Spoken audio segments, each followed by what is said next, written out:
International book of वर्ल्डमध्ये hat trick केलेली भारतातील पहिली digital media press media live.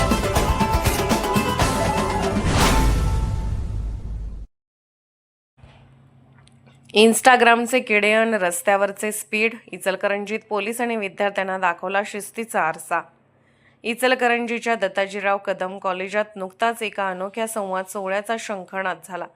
एरवी तरुणाईला बघून आजकालची पोरं पार बिघडली आहेत असा सुस्कारा सोडणाऱ्या समाजासमोर पोलिसांनी प्रत्यक्ष टेबल खुर्ची टाकून विद्यार्थ्यांशी थेट कडक पण आपुलकीचा संवाद साधला. विषय होता महिला सुरक्षा, सायबर गुन्हे, व्यसनमुक्ती आणि रस्ता सुरक्षा.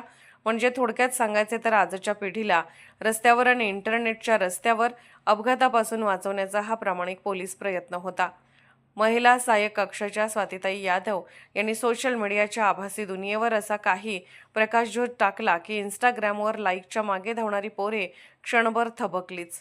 अनोळखी व्यक्तीला फोटो पाठवणे म्हणजे स्वतःच्या पायावर कुलूप लावून त्याची किल्ली दुसऱ्याच्या हातात देण्यासारखे आहे असा ढोस त्यांनी पाजला. आजचा एक चुकीचा निर्णय उद्याच्या भविष्याची वाट लावायला पुरेसा आहे हा त्यांचा सल्ला ऐकून काहींच्या हातातील मोबाईलही खिशात सरकले असतील. दुसऱ्या सत्रात शहर वाहतूक शाखेचे विकास शिंदे यांनी व्यसनमुक्ती आणि रोड सेफ्टीचा गदाघात केला. गाडी चालवताना हेल्मेट डोक्यावर ठेवा, खिशात किंवा हँडलला टांगून पोलिसांना मामा बनवू नका अशा शब्दात त्यांनी कानपिचक्या दिल्या. मोबाईलवर गप्पा मारत सुसाट गाडी चालवणे म्हणजे थेट यमराजाला व्हॉट्सअप मेसेज पाठवण्यासारखेच आहे हे त्यांनी विद्यार्थ्यांच्या मनावर बिंबवले. रोड सेफ्टी ही काय फक्त पोलिसांच्या बापाची जहागिरी नाही, ती प्रत्येक नागरिकाची जबाबदारी आहे हा त्यांचा रोकडा संदेश सर्वांच्या वर्मी बसला. कार्यक्रमाच्या शेवटी विद्यार्थ्यांनीही शंकांचे असे काही जाळे विणले की अधिकाऱ्यांना उत्तरे देता चांगलाच घाम फुटला. पण शेवटी मामाने दिलेल्या या प्रेमाच्या ढूसमुळे कॉलेजातील तरुण तरुणींना आपण जबाबदार नागरिक झालेच पाहिजे असा साक्षात्कार झाला.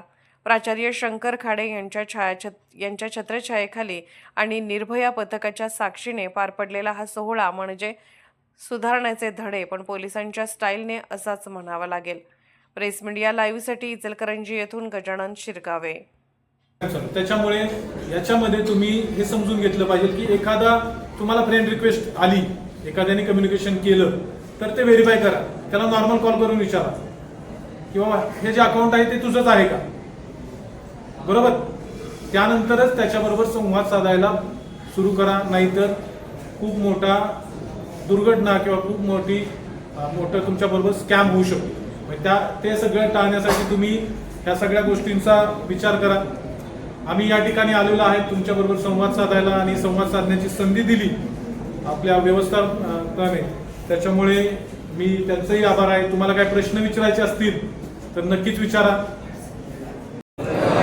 अरे आपण इन्स्टा वापरतोय पण आपल्याला जर वापरायची अक्कलच नसेल तर कशाला वापरायचं. जे गुन्हे घडताय ते 99% गुन्हे घडताय ते सोशल मीडियावरून घडतायत.